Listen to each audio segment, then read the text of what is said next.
write any questions down that you've got, and I will do my best to answer them for you. We're going to go through a few things today. Let me see if I can get this going on to the next slide, and then we'll see what we're going to do. So what you should see in front of you is a list of the things that we're going to talk about over the next 3/4 of an hour to an hour. We're going to look at fire safety. That's quite important. I mean, some of these things that we're going to look at today are things that not necessarily new legislation or changes, but it's very important to get some information across. Certainly with fire safety, there isn't any changes in legislation or any of that information at the moment. But what there has been a terrible tragedy last year of Grenfell. And that is changing a lot of what we are doing at the moment, a lot of the information that we are getting about fire safety and building regulations. So what I want to do is just go through some of the things there so that you are ready if you do get a knock on the door. So we'll have a look at fire safety. We're going to have a look at the control of asbestos at work as well. Not for any other reason than it is really important. It's one of those things where you can get into serious problems if you do have, if you do accidentally break into, or a contractor or member of staff breaks into anything containing asbestos. So we'll go through the wheres and why-fors of that. What I'm also going to do is look at it from a, well, what can you do perspective? So identifying where asbestos might be in your building to see if you do need a survey or something like that. We're also going to look at COSH, the Control of Substances Hazardous to Health. I'm sure you're all aware of what these are.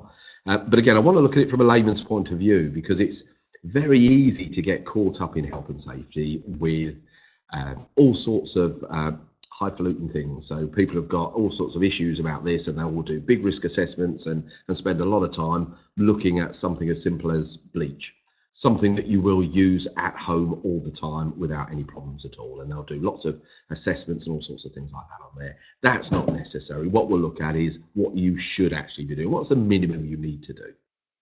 And then finally, we're going to look at manual handling, and I'll hold my head a little bit on this one, because it is one of those subjects that, certainly in the funeral industry, what I get asked about most. Most other things you can see and you can control very well. Control of substances, for example, hazardous to health. You can do assessments, and people know that they should be wearing PPE and things like that. But with manual handling, it comes up constantly about what are we going to do. I've had employees that are making a claim or have gone off sick. What do I do? How can I prevent this from happening? I'm going to say straight away on that particular one, there is no magic pill for this. I have not got an answer to some of the queries that you might have about this particular thing. So we'll take a look at all of these bits. If you have, like I say, got any questions at all, a little chat box down there, put your question in. I'll do my best to answer. I can talk for England as well. So the other thing I've got to do is keep an eye on the time. So we've got 13:07 at the moment. So I don't suppose I'm doing too bad. I'll look at the legislation first of all. Legislation is very, very simple. And that's, as far as new legislation goes, there isn't really any out there that affects you guys. There is legislation that comes out on a regular basis, but a lot of it is to do with, well, a heck of a lot of it seems to do with underground operations and deep sea diving. But there are no major changes to legislation at the moment that have implemented recently that affect you directly or really are as significant enough to affect you. And there's nothing on the horizon at the moment. The only thing really on the horizon, as I mentioned earlier on, we'll talk about it when I talk about fire safety, really is what the outcome of the Grenfell inspection investigation is going to bring. That will make some major changes. And although you might think, well, I'm not a block of flats or I'm not a big premises, you will be affected by it. So it's something to bear in mind. As far as legislation goes, there has been a change to some British standards, and the British standard for fire extinguishers has been amended quite recently. I'm sure you've all read about it. You may well have had, actually, joking apart, you may well have had your local fire extinguisher company coming in, doing their annual check to your extinguishers, telling you that they've got to renew a lot of extinguishers. Well, sometimes they will need to do this. Every 5 years, extinguishers get renewed or get refurbished. They should have a discharge test. And normally what they do is they rather than do it there and then, they actually exchange them and then give you the bill for it. So yes, there may well be some like that. But they might have come in citing new legislation. Well, there isn't any new legislation, but there is regulation that has changed, or the British standard for fire extinguishers has changed. Now, there is nothing major in there, but the one thing that they might latch onto is the fact that extinguishers, dry powder extinguishers, that's the old blue kind, or the ones that you've got now with a red body and a blue label on it, dry powder extinguishers are not de rigueur now for internal stuff. So you may have a few around, you may have some in garages, you may have some in part of your workplace, but they have fallen out of favour. They're not good. They are a fantastic extinguisher, but what they're not good for is visibility and choking hazards and things like that, because of all the dust in the atmosphere when you use them indoors. They were originally designed for flowing liquids. So petrol stations were absolutely ideal because you're outside and the jet of dry powder is away from you. But if you're in an enclosed space, you can't get away from it. So there is some difficulty. So they've now come down and said, well, you don't need to have those in there. You should replace it for other ones. Now, your extinguisher company might come along on this new standard and say, I need to change X amount of your dry powder extinguishers because of regulation. That's not strictly accurate. It is to a certain degree, but not strictly true. It's not a piece of legislation. You can stick with what you've got. I would suggest that if you've got ones for vehicles or small ones, normally the 1 kilogram, 1.5 kilogram, 2 kilogram type dry powder extinguisher in the garages or for the vehicles, stick with those. You're going to need those. They're good for that sort of thing. But if you've got any larger ones, then maybe phase this in over the next few years. So if you've got a number of them, maybe you do 2 1 year, 2 the next year, 2 another year, something like that. Because you will find that to change them all just on a whim is quite costly. There is no need to change them straight away. Okay, so that's the only real change in legislation or regulation. We still have the Health and Safety at Work Act at number 1. That's the main bit of health and safety legislation. I know you all know this. There's a health and safety law poster on this particular slide as well that I'm sure you've all seen and you've all got displayed in your workplace. That Health and Safety at Work Act is the one that says you have to have a policy. I'm going to go on to that with the slides in a moment, but it's the one that says you have to have a safe workplace. As an employer, you've got to have that safe workplace.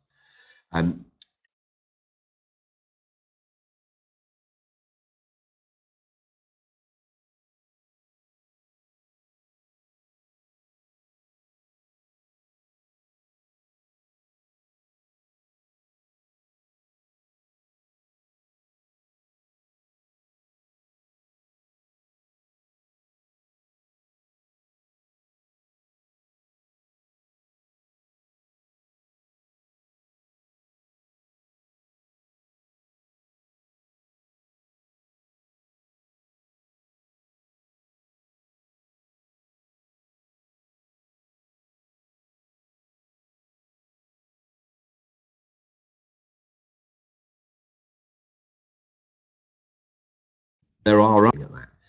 So I'm just looking at that from here. Hopefully, guys, this is coming back to you now. Video is back, just no sound like everyone else I'm getting. Thank you, Jade, for that. Hopefully that sound is coming back now. It looks like they're both showing that they're working okay. So I will carry on regardless. Okay, so where was I? I was talking about regulation. We have the Health and Safety at Work Act, and we have the Management of Health and Safety at Work regulations. Now, these regulations that are made in line with the Health and Safety at Work Act, and they give you the instruction. So they tell you what you should do. That Management of Health and Safety at Work regulation says that you have to have, the Health and Safety at Work Act says you have a safe workplace. The management reg says this is how you can do it. So one thing that it introduces is risk assessment.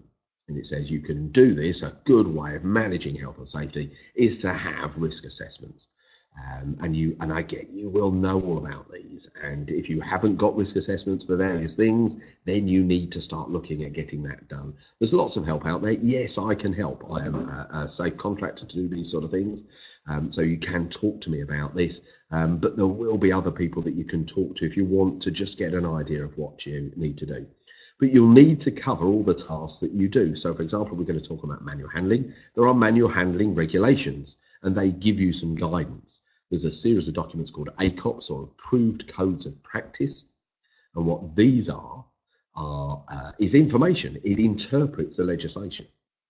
And it says to you, well, this legislation, it says in here that you've got to carry out a risk assessment. This is how you can do that risk assessment for manual handling.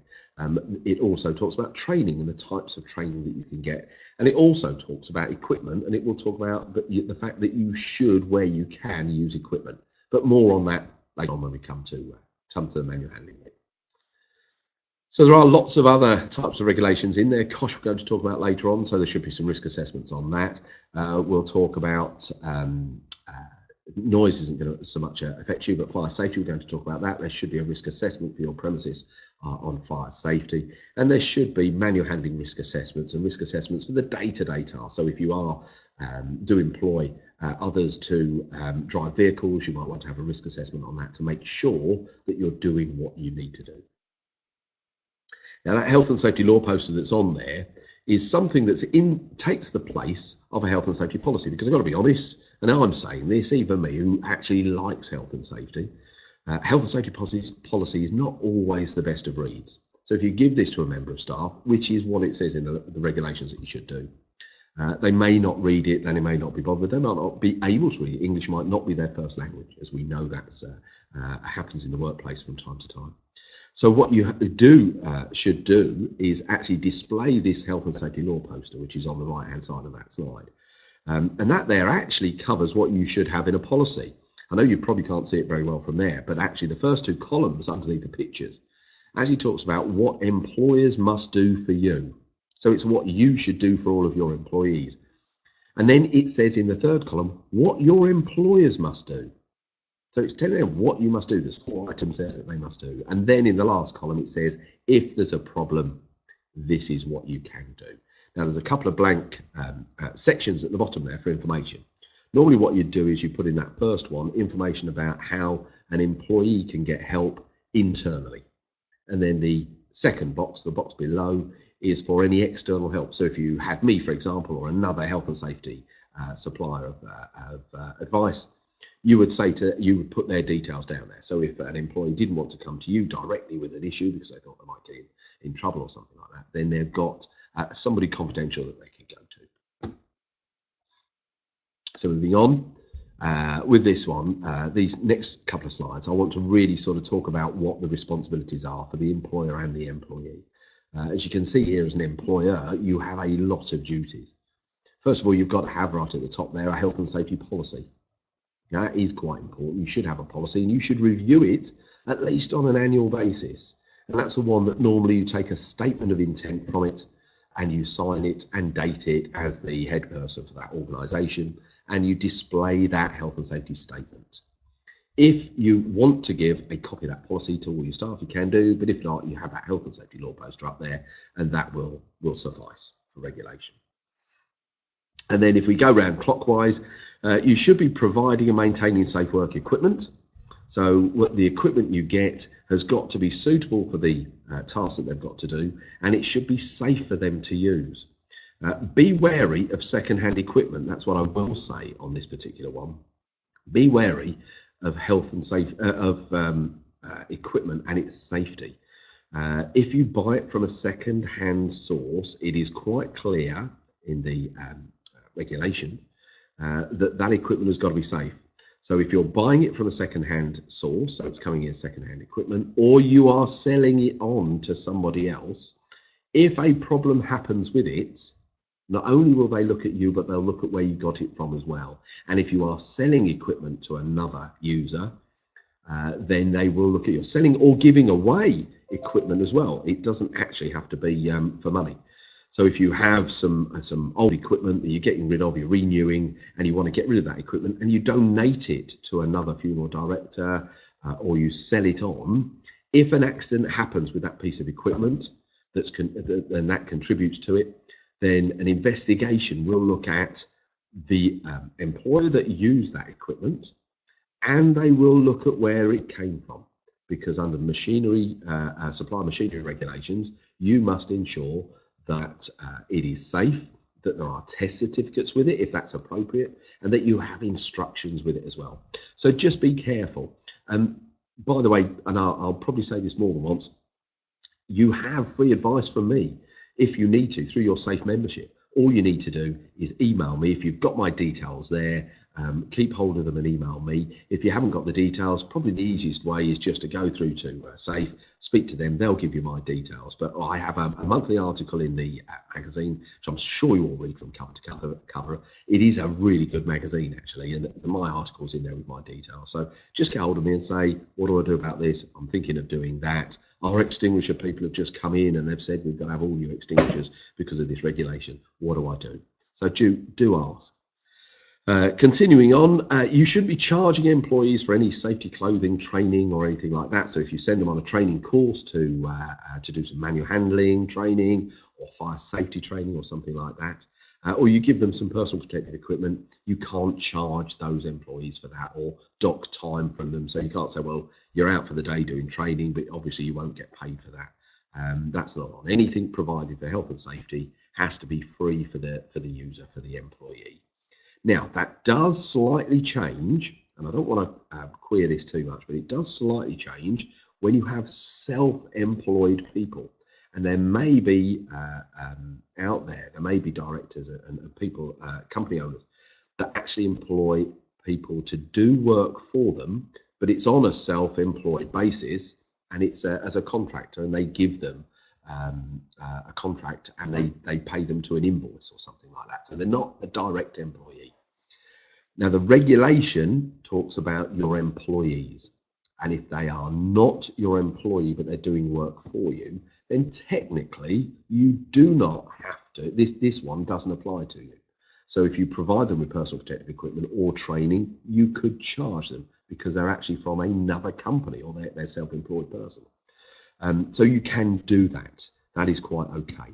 But what I suggest is you have a look at this. There's been a lot just lately with Uber and a couple of other organisations where people are paid like this. They're almost contractors, 0 hours contracts and things like that, where they are able to work for other people.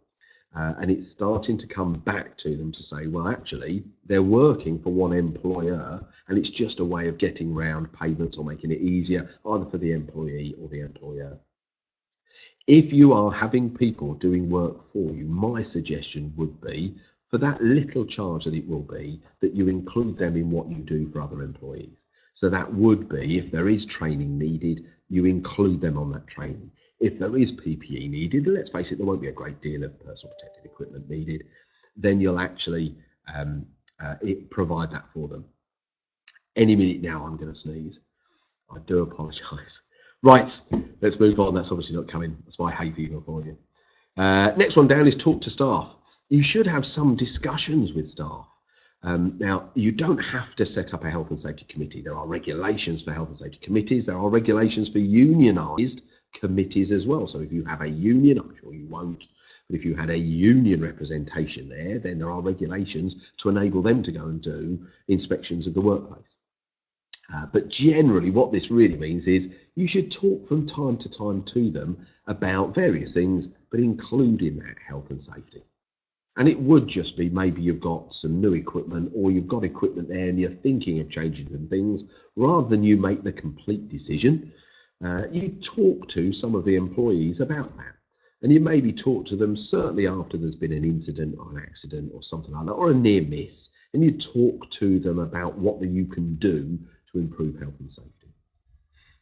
Continuing on, providing information training, you must do this, certainly for employees. You must make sure that they are trained and able to do the work that they do. I would also put this out, going back to charging employees and self-employed. I would even do this for other people that come into your organisation, even if they are subcontracted from somewhere else. Make sure that they are fully aware of how to work equipment, and how to, and about your procedures. So like your fire procedures, your procedures for manual handling, those sort of things if you have them. So provide them with that information. It doesn't need to be extensive. It doesn't need to be a huge training course that they go on. I know if you go to some providers, they'll say, oh yes, you need a day of manual handling training, you need half a day of this or that. I generally, if I go out to my clients and do some training with them, I am generally with their staff probably about an hour and a half, which might sound like a little time, but if I tell you in that time, we cover manual handling, fire safety, general health and safety, personal protective equipment, and a few other things, you can see that really what we're doing is talking about the nitty-gritty. We're not going through. When I talk about manual handling, there's no point in going through the makeup of the back and spending an hour talking about how your back is constructed. It's a nice to know, great, but actually what they need to know is how are you going to live safely? There's no point in going through COSH regulations and talking about a lot of background information about what can happen with this and what can happen with that, and the fact that we got these regulations from Europe or anything like that. Actually, what you need to know is this is these are the substances that you've got here. These are what the risks are. This is what you must do to make sure you're not affected by those risks. So that training doesn't have to be excessive. There are a few statutory things that you will need to do that are set time limits. So first aid is the obvious one. If you send people on first aid courses, and hopefully you do, first aid courses, maybe a one-day course would probably be all that you need for your staff. A one-day course, they will be there for one day because the regulation on that, or the actual guidance and advice, says that you need, I think it's something like 7.5 contact hours with the student to go through their various bits. So there is a set time for that. Okay. And on again, last couple on this particular slide, provide a safe place of work. That's basically it. And your place of work is wherever they are working out of. So technically speaking, if you send your staff out to a home, or you are in a church premises, chapel or something like that, that becomes their workplace. Now, it doesn't mean that you've got to go and assess every home you go into before you send your staff in there, but there may be some common things that you might do. I recently went to one particular director and one particular premises, and they had got a very, very good system. And I know they're not alone. They had a very, very good system where all of the chapels, churches, places of rest that they were going to go to, they had actually assessed. And they'd talked about, and they had quite a good document, A4 document, a picture of the church and or premises, and information about the walk route, whether there were steps, whether there was a rough pathway that they were going across and things like that. And it was that I thought was exemplary. That's very good. And if you can do that, great. You won't always be able to, but all you've got to bear in mind is that that place of work isn't just where you work from, your head office. It is actually where they go on to, and you need to think about their safety. And then finally on this slide is providing adequate welfare facilities, which I'm sure you all do, that you've got toilets there and means of washing hands and things like that. I haven't been to one place yet that hasn't got that. Your employees have got to do certain things as well. They shouldn't interfere with anything provided or misuse any equipment provided for health and safety. So if you give them something to lift with, they've got to use it. And actually, there is a bit of a kickback from these no-win, no-fees now because they are being challenged. These no-win, no-fees, a lot of information is coming back from mainly from insurers, where they're actually challenging a lot of these cases. And that doesn't mean you're all going to get off scot-free. If you've done something wrong and your employee gets injured, yes, then there is a case there. But generally with this, it's usually because, or a lot of the time, I should say, it's not usually because, sometimes it can be because the employer hasn't done something that they should do. And this isn't often seen as an issue, but it is now being looked at. So what it means is that if you have shown them how to use a trolley, for example, for lifting a person or a coffin or something like that, they're now shown how to use it and they're instructed to use it whenever they can, like it says in the manual handling regulations, then they should do that. And if they get injured from that, well, they are less likely to be successful if they do a no-win, no-fee. Just coming around again, next one down is to take reasonable care for their own health and safety and that of others. And this is where hazard spotting comes in, where they should actually make sure that they are if they look for hazard, if they see a hazard, that they report it and do something about it. They have a responsibility to look after themselves and other people that they work with or come across. So if they spotted something, they probably wouldn't think twice about telling a family member about maybe a trip hazard on the route along a pathway into a church or something like that. But they've got to do the same for employees as well, their fellow employees. And finally on that one, the biggest one, they have to cooperate with the employer. They have to cooperate with you. They should be doing what you tell them to do. Doesn't mean that they can't ask questions about it and say, hang on a minute, is this right? Should we be doing this? But they should be able to cooperate with you. They should be doing that. Okay, I need to move on. Quickly because I'm looking at the time now and it's already getting to 1:30 and I've not really started on the subject. I can talk for England and I can only apologise. Fire safety. We all know about Grenfell. There's a picture of it right there before you now. We don't really need reminding about this sort of thing. It was something I'd never seen. Those of you that know me, my background was the fire service. Then took myself off to university to do this health and safety stuff and things like that. And we've been doing it now for over 20 years. And in all of my time, my 30-year career in the fire service, yes, I know it doesn't look as though I'm that old to have spent 30 years in there.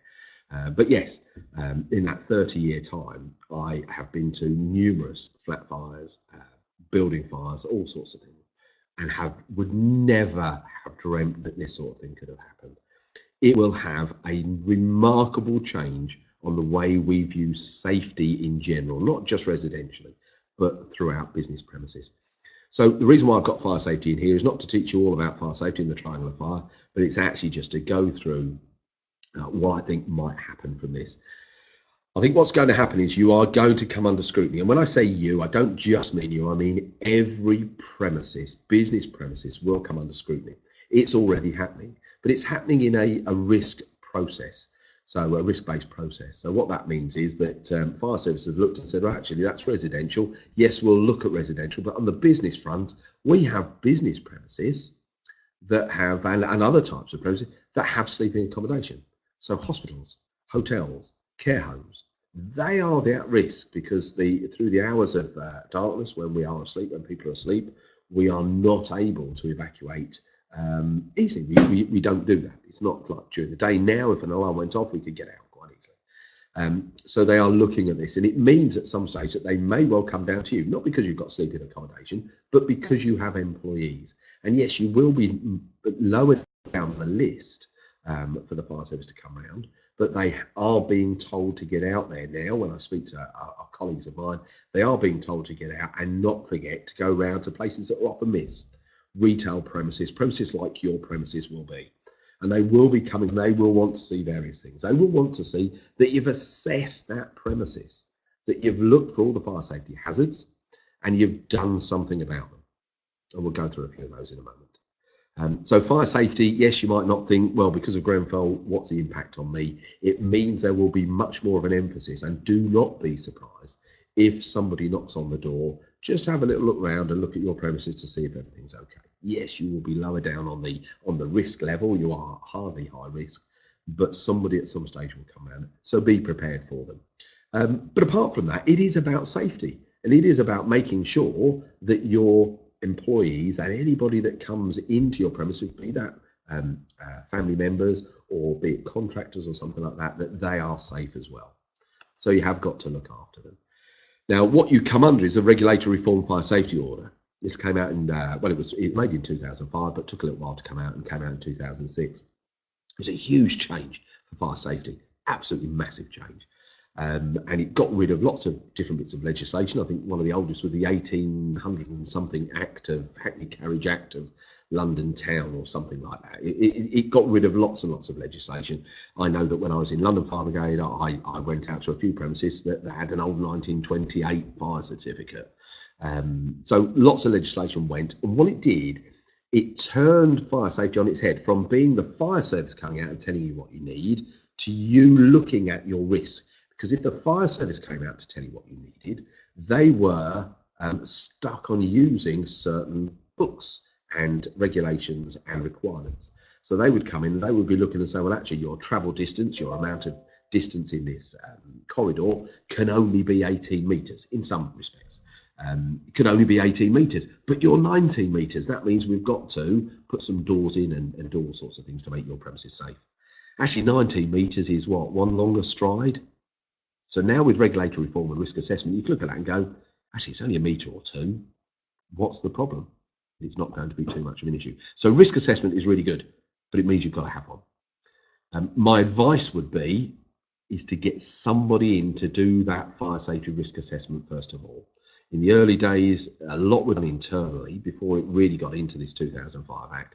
A lot were done internally, and it doesn't really look at the sort of things that a fire service would be able to look at for you, like travel distances and the fact that have you got enough exit widths. It's something that they use in fire safety terminology where they look at how many doors have you got and what size of those doors, how many people can you get through, can you get less able people through those doorways. A good risk assessor will look at all of those things.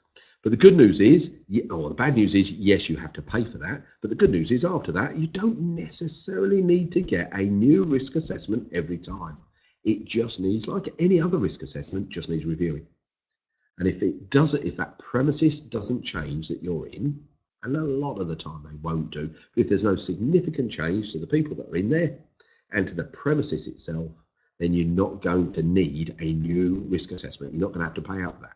So you can quite easily look at that and write maybe on the top, on the front cover, reviewed on such and such a date by such and such a person. I've found there's no change. The action plan is okay. We've done all the actions. There is no change to the building or the people that are in there, and then sign it off.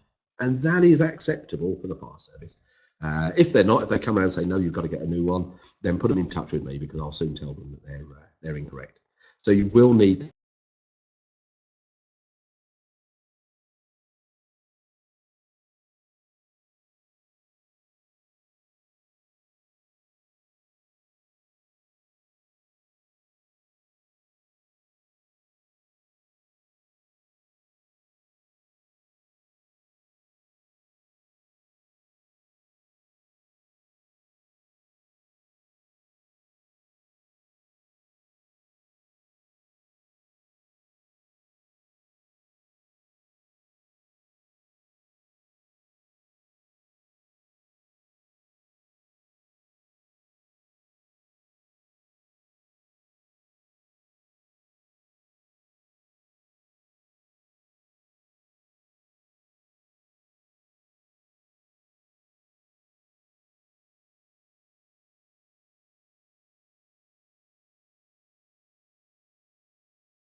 that risk is.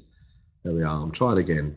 Guys, I don't know why this is happening. I do apologise. Like I say, it's my first time on it, which is no excuse, but hopefully I'm with you.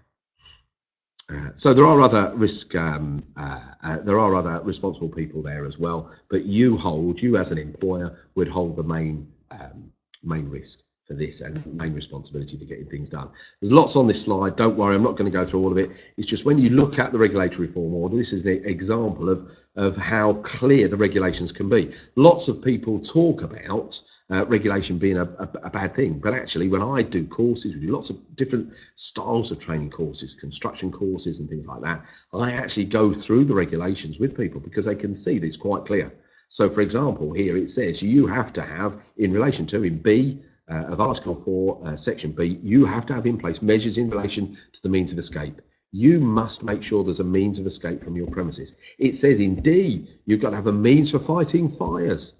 So you've got to have extinguishers there. Doesn't tell you you've got to use them, but it says you have to have them. It says there you have to have measures in relation to the means for detecting fire and giving warning. Now, detecting fire could be, well, I've got a lot of people here, I can detect a fire but just by seeing it or smelling it. And that is acceptable to a certain degree, but what happens when you leave that premises? So you might need to give that a thought as well.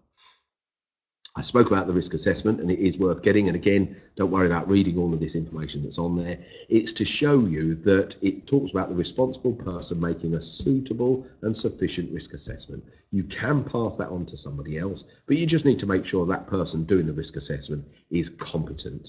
And there's lots of ways you can find out, but quite simply ask them if they've done other premises similar to yours and find out if they've done that sort of thing. If it's a mate of a mate, you might want to think about that one. It's worth getting this done. Certainly if you only need to do it once every so often.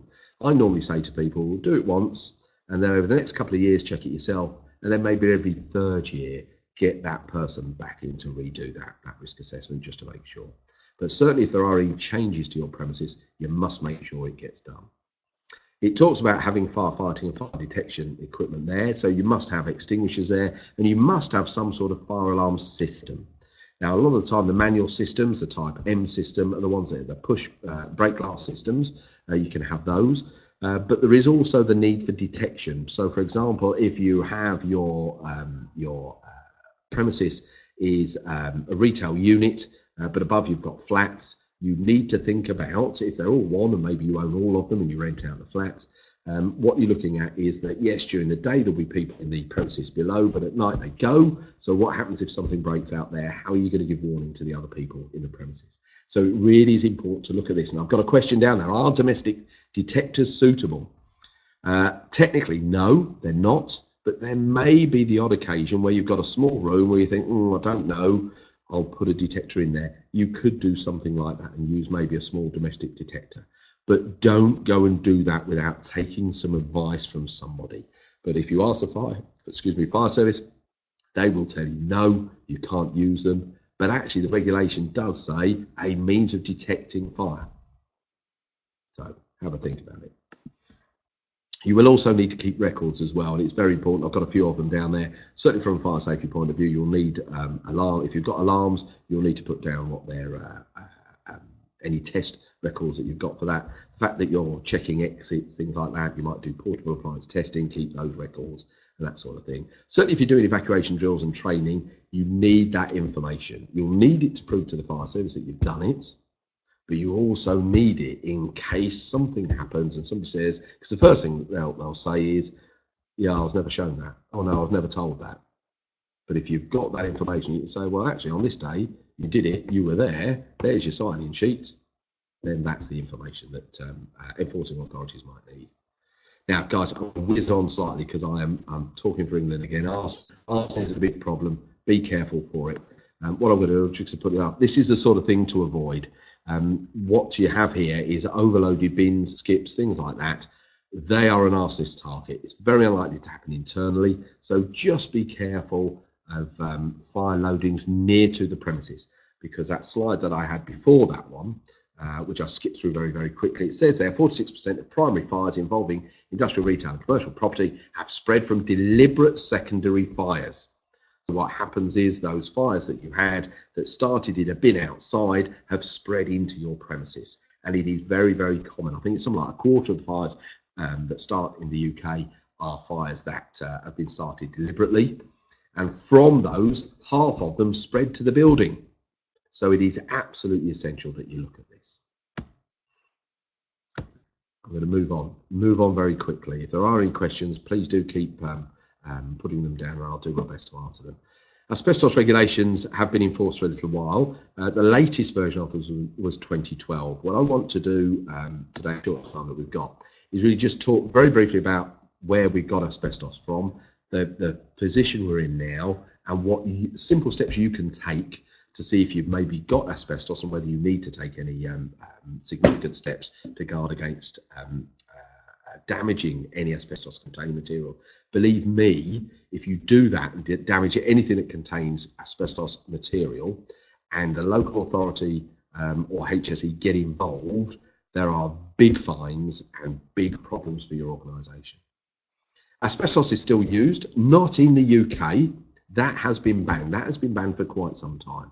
But it is still used and it is still produced.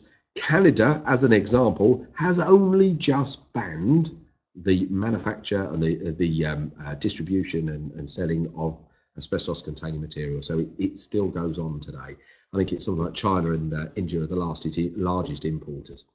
There's three main types. You might know them if you've done a bit of work on this before as white, brown and blue asbestos. There are actually quite a few more, but I've never seen an asbestos report that's got anything other than either chrysotyl, amosite or crocidolite.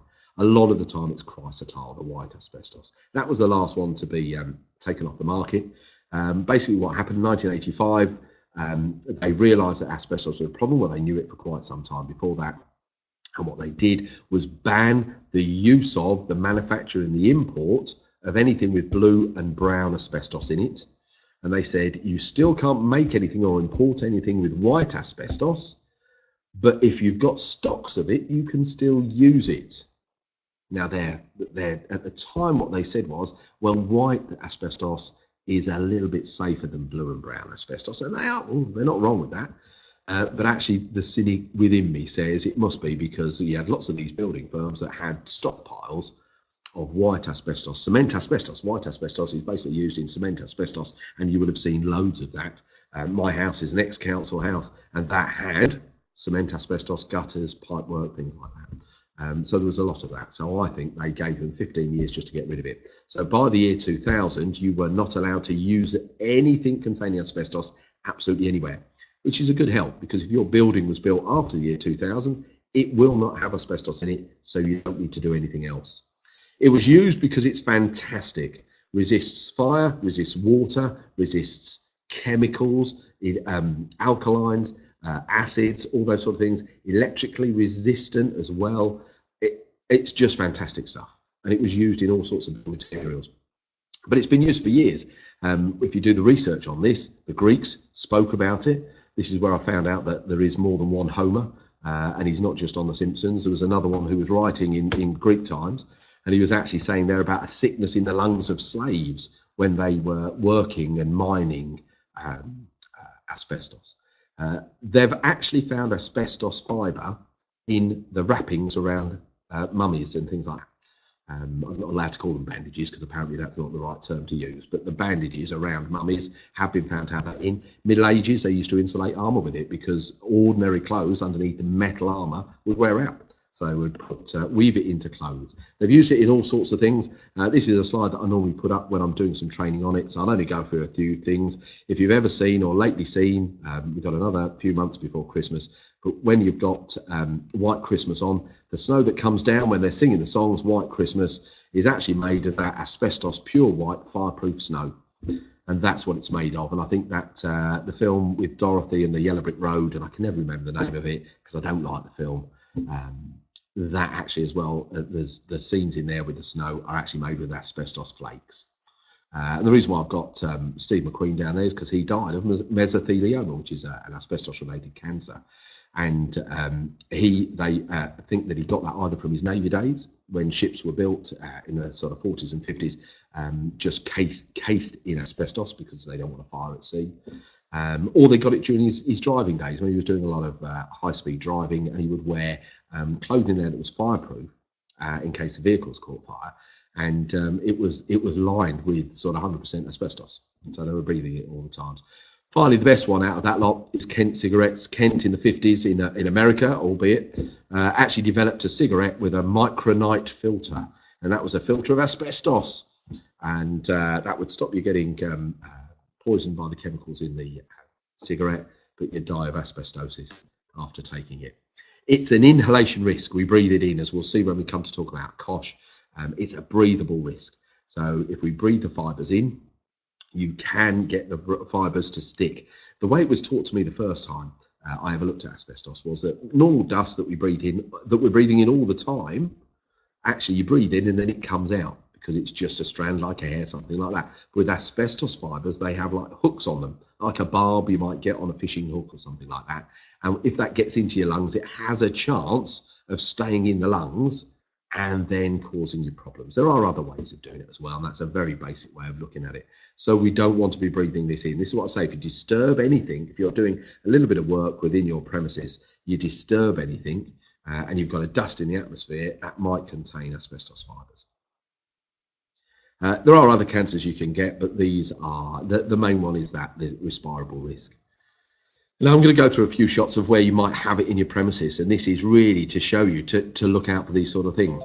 I can almost guarantee there'll be somebody sitting there looking at this, apart from looking at the clock as well and thinking, am I going to get the next two things in 12 minutes? I don't know. But they're looking at it and they're going to go, oh yeah, we've got an Artex ceiling like that. Because certainly in the 70s and 80s, when Artex was the thing to put onto your premises ceiling, it was mixed with asbestos. If you have a ceiling that has got Artex on it, and it is older than the year 2000, you have to work on the basis that that has got asbestos in it, and you cannot do anything with it. You are not allowed to touch it, to break it in any way at all. Even if you go to try and clean it, you might disturb it enough to break off dust that people can breathe in. I've just had a lady that I know who she has just died, unfortunately, but she's 88 years old. She died for other reasons, but she was also diagnosed with having that mesothelioma at that age. But it could be that she got that, breathed that fibres in maybe 50 years ago, something like that. You also find it in cement asbestos sheets. This is a very common product there. You will also find it in lagging. So if you've got any heating pipes, something like that, hopefully you've got foam around it now, but it used to be there because it would hold the heat in. And these are the sort of things that you would have there. So you'd have pipes with damaged asbestos, because it used to come in paper formats and all sorts of things like that. Used to have it as fire blankets around old fuse boards and gaskets and things like that. And also, again, what you might find, and you might find in church halls and things like that, not that you're going to do a lot with that, but for soundproofing, because it was very, very good when it was used in false ceilings and things like that, to actually deaden the sound. So that's why they use it quite a bit in there. So if you've got any of those, you need to be very, very careful. You might be surprised to see that these three things on there. It was actually not only in floor tiles. So if you've got any old 70s floor tiles covered by maybe some more vinyl flooring and some carpet on top of that, if you go and search underneath and you find those on there, and they're certainly from the 70s, then you will find that that flooring has almost definitely got asbestos fibre in it. Not only that, but the glue, the adhesive as well. You also find it in the sink pads that you get underneath stainless steel sinks to stop they have the pad there because of the noise of water hitting the stainless steel. And you get it in old toilets, the Bakelite stuff. If you ever can remember those Bakelite telephones, that's the sort of thing that it was put into as well. And it was used a lot for fire safety. Oh, let me go back. My apologies. Too quick with this one. It was used for fire safety as well. So if you have some exposed steel beams involved in a fire, that will take probably an hour, and then they'll start to weaken. Less than that, if it gets to 800 degrees, they'll start to weaken. If you spray some sprayed asbestos onto it, some loose asbestos, that will last maybe 4 hours or something like that. Okay, wrong way, Simon. There we go. Now, there are some things you've got to do. They've got a thing called a refurbishment and demolition survey. Don't worry about that now. What you should be looking at is some sort of management survey. So take some of the information I've looked at and see if you might have some ceiling tiles or some vinyl flooring or an old type of toilet seat or something like that. They may well be asbestos, and you need to get somebody in to tell you whether they are or not. And then if they do contain it, then what you have to do is make sure that nobody ever disturbs that stuff. So you might say, well, we're not going to work on it, or you might put a barrier around it or something like that, or you might get rid of it altogether. That is very, very costly to get rid of, but you'll get some advice on that company. Again, my suggestion would be contact me, and I will certainly talk you through the process that you've got to do. But the first stage, have a look around yourself. If your building's built after the year 2000, you're not going to have it in there. So don't even worry about doing any of this. But if it's older than that, just start having a look around. And if you've got an asbestos, if you've got an Artex ceiling, it's, I would say 99% certain that will have it in there. I've not seen many reports that have said, oh no, you've got Artex, but it hasn't got any in it. And this is some of the things that they have to do just when they're testing and working with asbestos containing material. So you can see the extent that people have to go through. These are people within a containment area where they're working on asbestos products. They even put in a negative pressure there to stop the dust from getting out into our positive pressure out there. So there's a lot of work that goes into it, and then what they have to do when they're removing it, they put it into several bags just to make sure that if one bag splits, then it's not going to leak out into the atmosphere. It's a very, very important subject. So have a look for that asbestos, see if you think you might have it, and then take some advice on getting somebody in to do a survey for you. It is a legislative requirement, a regulatory requirement. You have to have that survey. Okay. More information from me if you need it. Hazardous substances, let me shoot through this one. There's not a lot of change on this that that you might be aware of or not, I don't know. About 2012, they changed the symbols. Sorry for going through that. They changed the symbols, which I will talk about. But what are hazardous substances, first of all? It's anything that could cause you a problem. And I know that's very wide-ranging, but then again, hazardous substances are very wide-ranging. It's things we think of, like cleaning fluids, like your bleach and your floor polishes and furniture polishes and things like that. But it's petrol, diesel, dust, fumes. So those diesel fumes, you know, if you've got your garage and you've got the car running, the vehicle running, and it's pumping out, even low emission cars, pumping out emissions into your that are affecting your employees, that is a hazardous substance that you should be assessing. Blood will be, embalming fluids, all sorts of things like that. And they affect us in one of four ways. We can either inhale them, or a mixture of the two, a mixture of a few, but mainly we can either inhale them, which is the easiest way of getting them into your body, because what we want to do is get them transported around the body. And what you find is that if you inhale them, it goes straight into the lungs. The lungs are there to get oxygen into the body so you can get oxygen into the bloodstream, and that bloodstream takes it around the body. So that's the quickest way of doing it. But there is also absorption, where you might get it onto hands or something like that. Within funeral directors, hairdressers, things like that, there's a thing called dermatitis, which is quite common from actually getting and dealing with hazardous substances. So that is an absorption risk. There's also ingestion and injection as well. But if we have a little look at some of the safety features, some of the things that you've got to do, as an employer, you need to do an assessment. Now, I go into lots of places, and their assessment, they'll hand me and say, oh yes, we've done COSH assessments. Here you go. And they hand me a big lot of paper. And that's actually what you call a material safety data sheet, MSDS or SDS.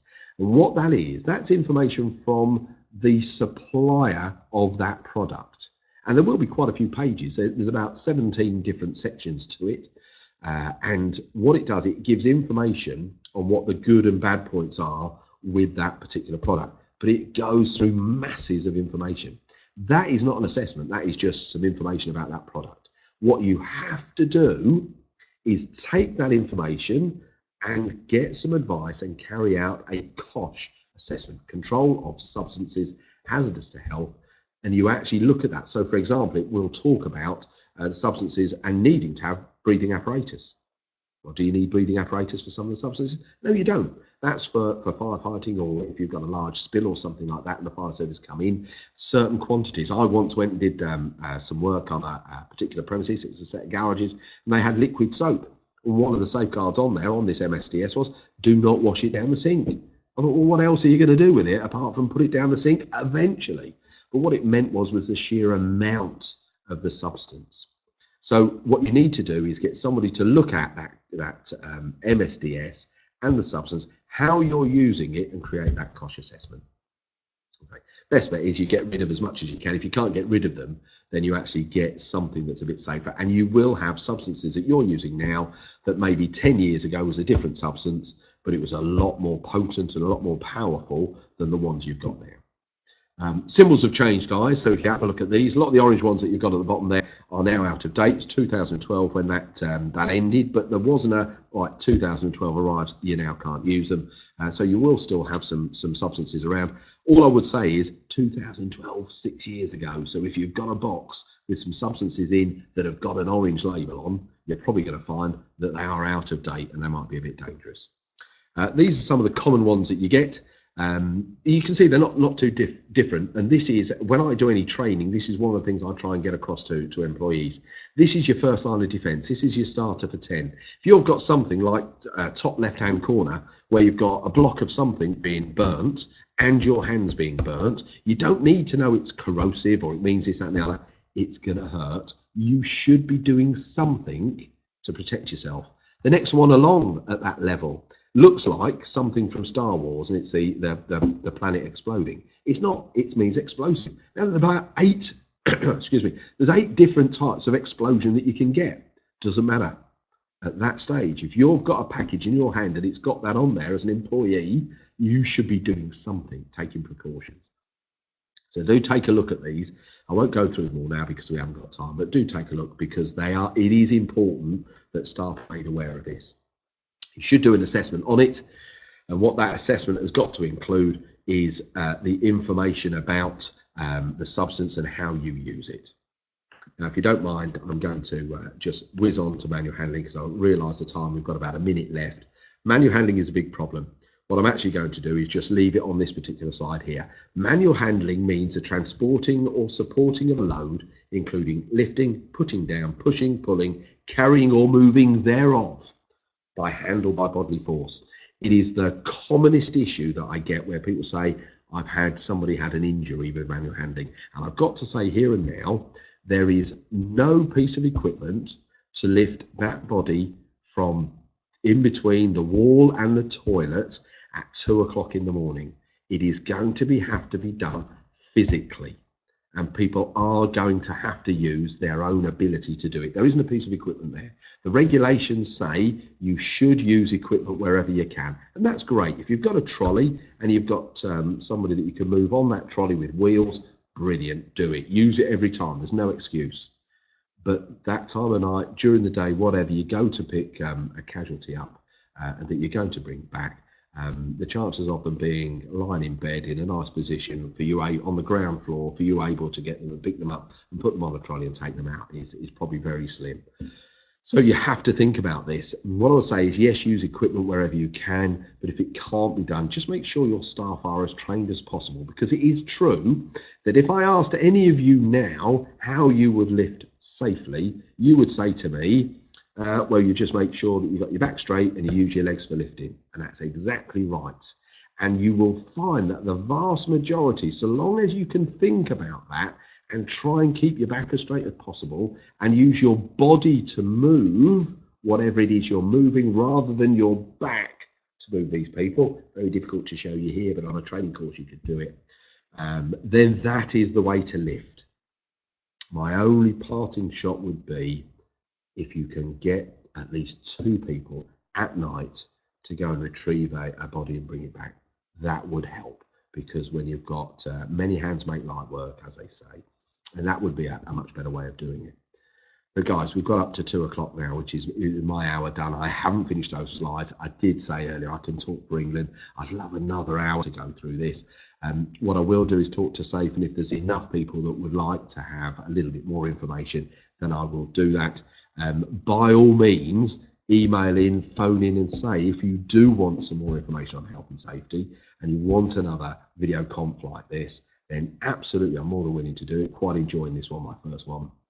But if it's anything that you've got that's a query that you need to get in touch with me now, then by all means, get my email address. If you've got it, great. If you haven't, get hold of SAFE, get my email address, my telephone number, and give me a shout. That's actually what you pay for your organisation. I am there to help you with those sort of things. It doesn't cost money for me to talk to you about this. It doesn't actually cost money for me to come out to you and have an initial look. In fact, one of my colleagues is at a site today, and he's having a look round to assess things and see where they are with health and safety, see what we can do to help. So I've enjoyed this. Thank you very much, everybody. I hope you've enjoyed it as well. I look forward to meeting you one day. Cheers. Bye-bye.